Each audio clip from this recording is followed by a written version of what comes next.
I think the first thing to bear in mind is to make sure that all learning and development opportunities are developed in consultation with diverse employee groups. There's lots of different ways to do that, but they all focus on making sure that you're listening to your employees and having frequent opportunities to speak with them in spaces that are confidential, in spaces that are open, and in spaces where people feel trusted.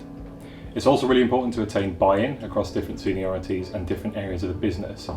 It's really important that you don't allow your learning and development opportunities to just sit with one part of the business, for example the HR team. You need to really ensure that there is that senior buy-in across your boards, across your executive functions, and across your different teams. When designing training interventions, you need to ensure that you're flexible and that they're accessible to people, no matter their work pattern.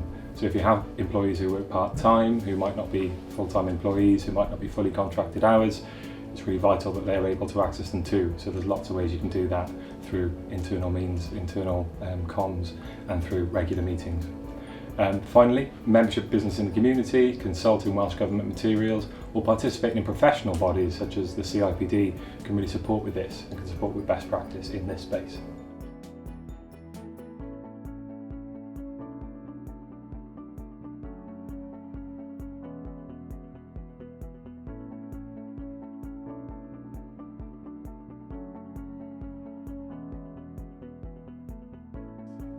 I think first and foremost the really key thing to do when developing any training plan for any group of employees is to know those people and to understand their needs, how they learn, and how they take in information. Everyone responds differently to different styles of learning and training, so designing any learning and development intervention in a way that is person-centric and puts those people first is really, really important.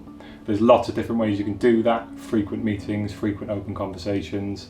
You can look at partnering up with organisations who can help you look at your staff data and information, and of course there's lots of HR systems to help you do that too.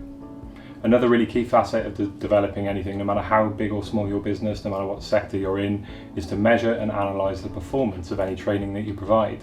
So by performance we mean not just the way that people might work after going to a training session or attending something or participating in some learning, but also their wider well-being. How are they feeling after having participated in that session? How are they feeling towards the organisation? Is there a growth or development in loyalty, or the positivity they might feel towards you as an employer and towards the organisation at large?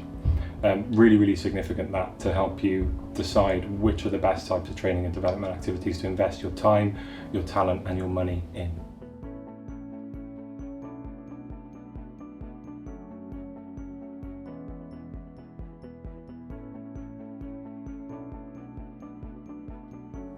It's really, really important to ensure that any training you develop is person-centred, and that you do that in a way that's consultative, reflective, and that you put listening first. You really need to take real account of the skills, the way that people learn, and the way that people respond to different types of training setups and situations. And these days that's much easier than it's ever been before, with the rise and the ease, relative ease, of doing things digitally, doing things remotely, and doing things in a way that may be outside of the normal kind of classroom approach. It's really, really beneficial to ensure that you do this, because there is no real one-size-fits-all approach to this. There's no magic wand to making training work for everyone. You have to base it in what those people need. A key way of finding out that information is to enable employee voice, and organisations of all shapes and sizes do this in different ways. They might organise surveys that they distribute via email so that people can answer discreetly. They might hold one-to-ones with line managers to ensure that people have the opportunity to share any concerns, to give feedback. They might implement a 360 review, which is a bit of a HR term for a holistic means of people providing feedback. So there's lots of different ways to do this, and each of those can give you all the information, the data and the insight you need to ensure that your training provision is relevant, current and effective. It's also really important to remember that you need to train the trainer. If you're running anything internally, enabling line managers to adjust and adapt any of their in-house training styles to staff needs is really, really important and can be really beneficial, and in the long run can both save you money and ensure that that training is as effective as possible. Similarly, if you are going external, make sure you do strong research. You really need to put some time in, bit of desk research, make some calls in advance to ensure that anyone you're appointing or recruiting, any external partners, are going to be well suited to your business needs. So do your research and your homework before recruiting anyone and spending your hard-earned money.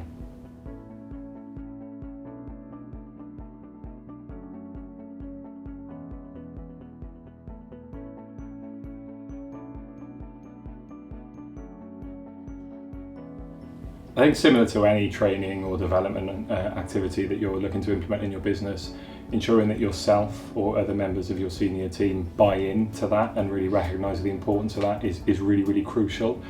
The only way to design something that's accessible, that's inclusive, is to ensure that everyone is behind that. You can't just keep it within a HR function or only have one champion of that within your organisation. Any equality, diversity and inclusion training needs to be brought into by everyone who matters within the organisation, all the way through at every level of seniority. So that the big first step really is to gain that buy-in, to build that trust, and to build that, that willingness to work together. Business in the community has something called the Race at Work Charter. This is something that over 800 businesses have signed up to, which covers millions of employees across the UK. And it provides a really, really useful framework for people and organisations to think about how they can help staff and help their managers talk about race at work and think about the implications of some of their policies, their practice, and indeed their training and their development opportunities on people in the workplace. That's just one resource. There's lots of other ones. There's plenty of diversity and inclusion related materials on the Business in the Community website, such as resources around gender inclusion, around helping people come back into work, around helping people from all different backgrounds and all walks of life to benefit from their work experience and to feel that it's a place for them.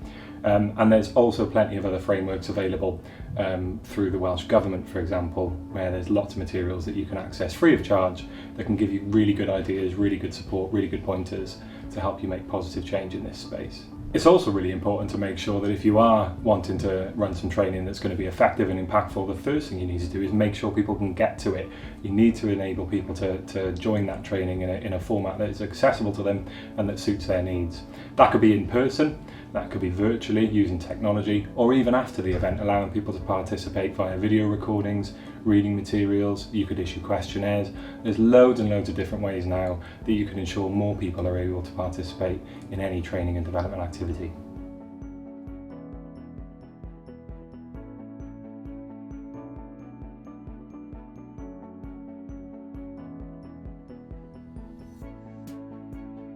It's really, really crucial to attain good value for any training activity that you undertake, and considering how your staff can support the needs of charities and community organisations across Wales is a really, really great way of doing this and enabling them to give back whilst boosting their own skills and well-being.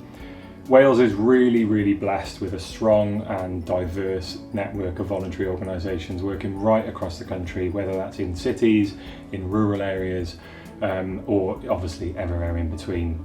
There are organisations that support people throughout their entire age, from all the way from children in nursery and school, up to older people who might need support, who might be suffering from things like loneliness and isolation.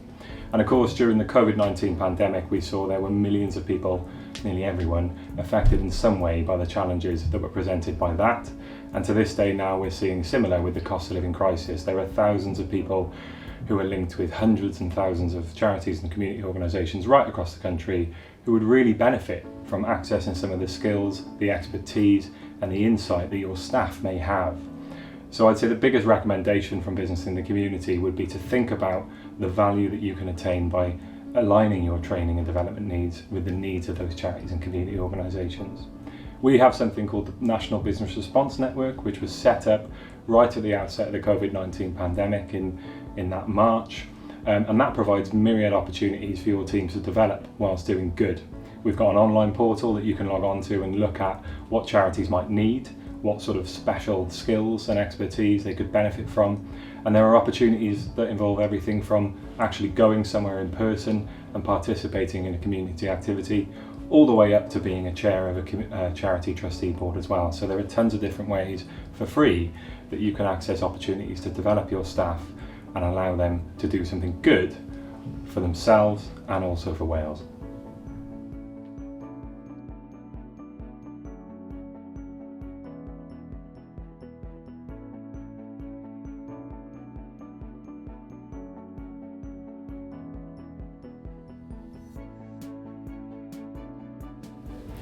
There are loads and loads and loads of different ways to help people find out about training and development opportunities and also to participate in them. And the key really is to use appropriate channels that go beyond the sort of standard line management meeting or performance review.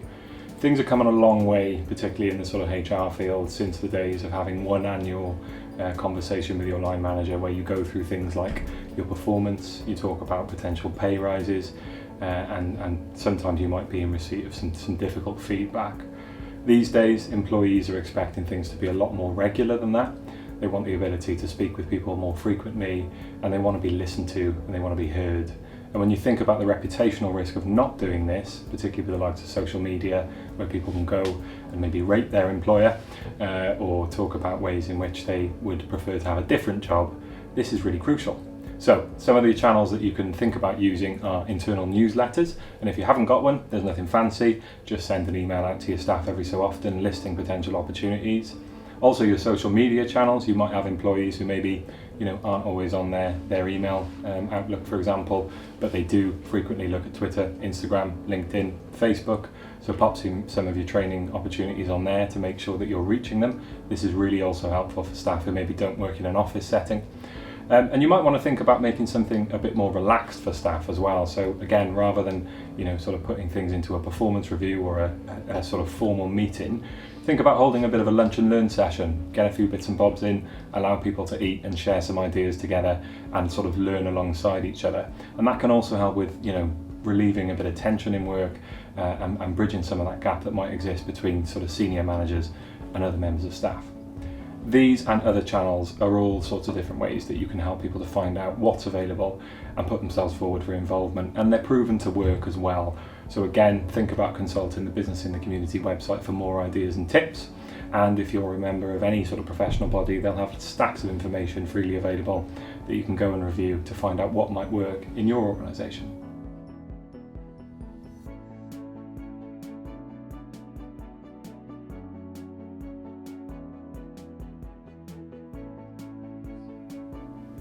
It's really, really crucial for employers of all shapes and sizes to measure and analyse the performance of any training and development opportunities they provide.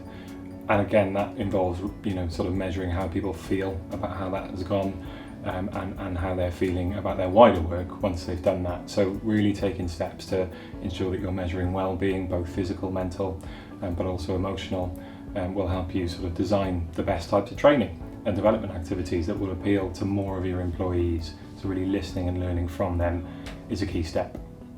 It's also really vital to give people opportunities to feedback regularly, discreetly, and in a calm setting. And this will give you a lot of valuable different insights that might come away from those more formal conversations you have in management meetings or places where people might feel pressured to give a certain answer. In this instance though, managers and leaders really need to be prepared to listen non-judgmentally. So it is really important to focus on building empathy amongst your management team to ensure that people feel heard and feel that they can talk to you in a way where they're not going to be judged out of hand. It's also really important to benchmark any progression opportunities against your competitors. So have a think about the businesses that are within your sector, businesses that do things particularly well and have been good at sort of retaining and training their staff. And you might have employees who've got great ideas to share from places they've worked previously. It's also crucial to measure this against other businesses outside of your sector as well. Spread the net a wee bit wider, think about the things you can learn from organisations of different shapes and sizes. They might be operating in different parts of the UK, different parts of Wales.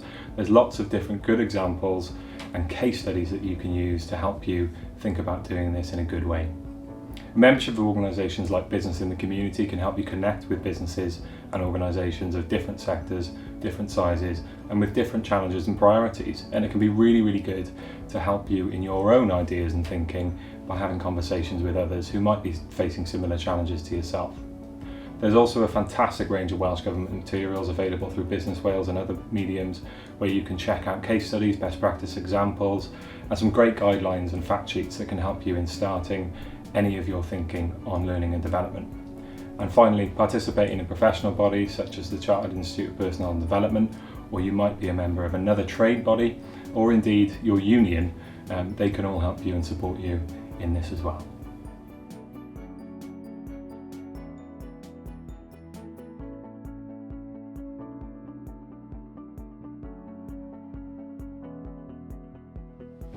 It's really crucial to think about how it feels to come back into work, and therefore having phased or staggered returns into the workplace can be really beneficial in helping people get back into the rhythm of the everyday, and also ensuring that their well-being is protected at all times. So make sure that you're having conversations with staff who are coming back into work really frequently, so that they've got space to share any concerns, they've got space to feed back on things that can help you as a business, and you've also created that space to build a bit more trust. The net benefits of this obviously can be seen in the everyday. That person's well-being, their performance at work, their relationship with other colleagues can really benefit. But crucially as well, particularly in a time where the labour market is tight, this is really vital for helping you to retain staff and to make sure that you're getting as much value as possible out of the time that someone is with your business or organisation. There are loads of free training opportunities available to you if you're willing to look outside your sector, your industry, or your usual contacts. Charities, community groups, voluntary organisations are all crying out for the skills and the insight that your colleagues may have, and so by working with them and working alongside them, you can develop opportunities that can be free of charge or really cheap, that can help your staff to learn and develop whilst also doing something good and that gives back. The Welsh Government provides a wide range of initiatives such as Business Wales, the Fair Work Agenda, the Young Person's Guarantee and Careers Wales, that are all designed and developed to ensure that people can access training and development opportunities at all stages of life. So that's a really good place to start as well if you're looking to make a difference to your staff whilst also contributing to the national economy. And there are also all manner of other organisations who can help your staff re-engage with training and professional development at low cost and low risk. Organisations such as Quad Teg, the gender equality charity, offer training free of charge often or at very low cost, and that can be really helpful for your colleagues to engage with.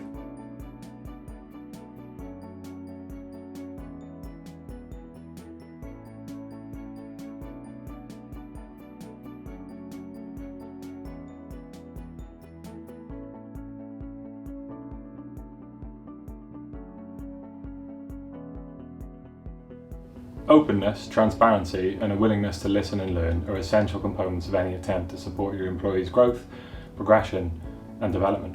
And the best part is they're all absolutely free to implement. So a key place to start when thinking about any training, development, or learning opportunity is to look at your own internal cultures, to look at the skills and the empathy of your own managers, and to think about the ways that your people are managing people. And as I say, those things are absolutely free to get started with, so a really good place to start. The next step really is to think about what your key needs are, perhaps via a skills gap analysis. Think about what your staff are telling you, think about what your staff might need, think about the ways in which your employees learn and take in information. By having that basis and that data, you can really help make a significantly better start to any training and development opportunities you might present. It's also worth broadening that out slightly as well. The conversations that you might have with your key stakeholders away from your leaders and employees can also be really beneficial, and also make sure that you engage with any employee reps who might have been appointed or voted in or may be involved with a union. They can help give you much more strategic information and a much clearer plan of what you want to achieve first and foremost. It's also worth remembering that you don't need to achieve everything all at once. Take the time to plan your approach to skills development by giving realistic timeframes to your goals. This can also have the net benefit of helping to reduce stress and increase clarity, not just for the people in receipt of training, but also for you and for your managers and for the people who might be delivering. So take your time, take things slowly, listen at every stage, and remember that you don't have to achieve everything all at the outset.